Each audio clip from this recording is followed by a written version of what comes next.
Rozamiento viscoso en movimiento lento.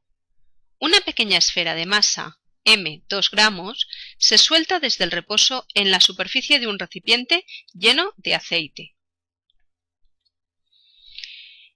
Sometida a su peso y a una fuerza de rozamiento proporcional a su velocidad. Se desprecia el empuje del líquido. La esfera alcanza una velocidad límite de 5 centímetros por segundo. En esta representación tenéis un tubo de ensayo relleno de aceite y aparece la partícula de masa m depositada en la superficie libre del aceite. Por tanto, esta es la posición inicial de la partícula. A partir de ese momento, cuando se suelta la partícula, esta va a desarrollar una trayectoria rectilínea, vertical y hacia abajo. Esto es debido a que está sometido a una serie de fuerzas. En el apartado A piden que dibujemos el diagrama de partícula libre. Este diagrama ha de contener principalmente dos cosas. Una son las fuerzas a las que está sometida la partícula y un eje de referencia. En este caso hemos elegido un eje vertical y con sentido positivo hacia abajo, donde el origen de coordenadas coincide con la posición de la partícula en el instante inicial, es decir, con la superficie libre de aceite. Las fuerzas que están actuando son, por un lado, la fuerza peso, que es igual a masa por aceleración de la gravedad, y la fuerza de rozamiento, que es una fuerza proporcional a un coeficiente de rozamiento y proporcional a la velocidad de la partícula, que representamos como un I punto. Como podéis observar en el diagrama de partícula libre, las fuerzas son vectores que vienen representados por flechas con dirección y sentido aplicadas sobre la partícula, mientras que el valor de la fuerza viene escrito en forma de componentes del eje de referencia considerado. B. Calcular la constante de rozamiento cuando la partícula alcanza la velocidad límite. ¿Y qué es la velocidad límite? La velocidad límite es la velocidad a la que tiende una partícula que se desplaza en el interior de un fluido viscoso, sometido a las fuerzas que hemos indicado anteriormente. Veamos si somos capaces de explicar mejor este concepto. Si representamos la velocidad frente al tiempo, sabemos que en el instante inicial la velocidad de la partícula era 0.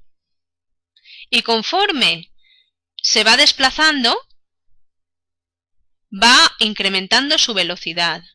Pero esta velocidad va a incrementarse según una función exponencial, de forma que no va a crecer infinitamente, sino que va a tender a un valor que corresponde al de una asíntota.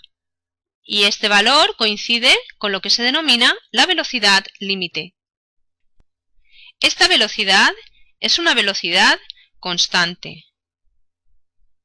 Por tanto, a partir de un determinado tiempo, la velocidad prácticamente no cambia. Y se puede decir que la aceleración es 0. Esto significa que si aplicamos la ecuación fundamental de la mecánica sobre la partícula sumatorio de fuerzas igual a masa por aceleración,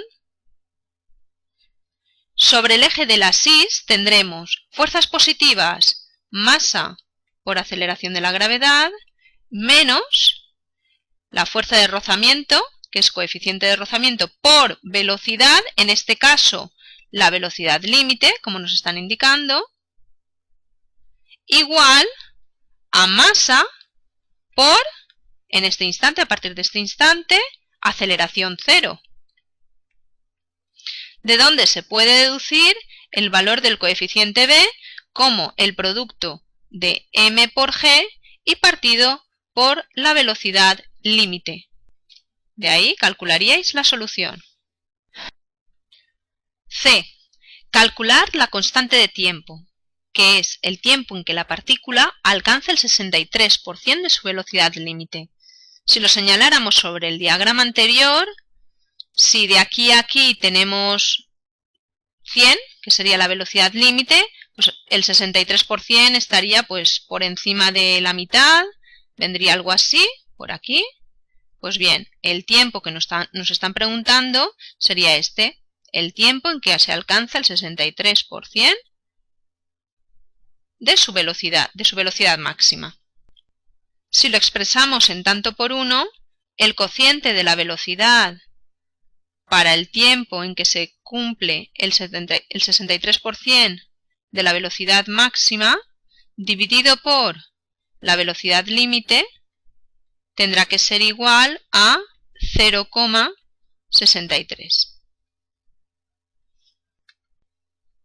Para conseguir esta relación necesitaremos determinar la expresión de la velocidad de la partícula para cualquier tiempo.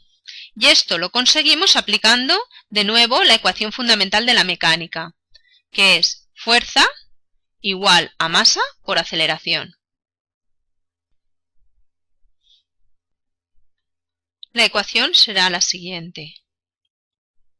Fuerzas verticales positivas, peso mg.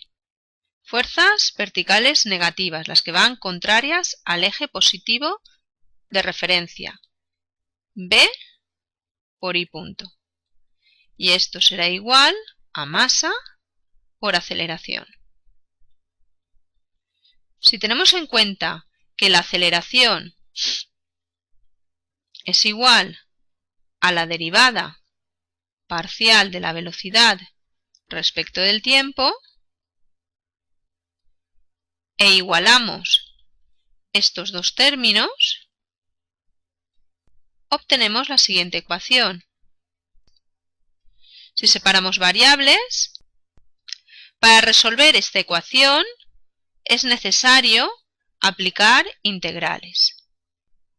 Para resolver estas integrales hay que seguir las normas de integración, teniendo en cuenta que en la primera integral la variable es t y en la segunda integral la variable es i punto. Las integrales inmediatas que nos podrían facilitar el cálculo serían las siguientes. Para el primer término esta, donde tenemos una constante a por diferencial de x es igual a la constante por x más una nueva constante. Y para resolver esta segunda parte, esta integral, tendríamos que considerar la integral inmediata de una función, la derivada de una función en el numerador partido por esa misma función es igual al logaritmo de la función más una constante.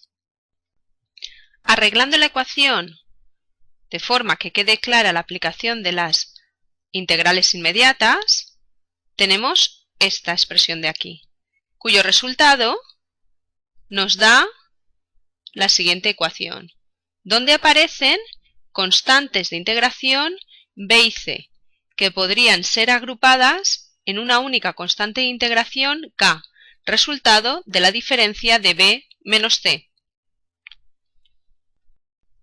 Para despejar la velocidad, aplicaremos la función exponencial en ambos miembros de la ecuación.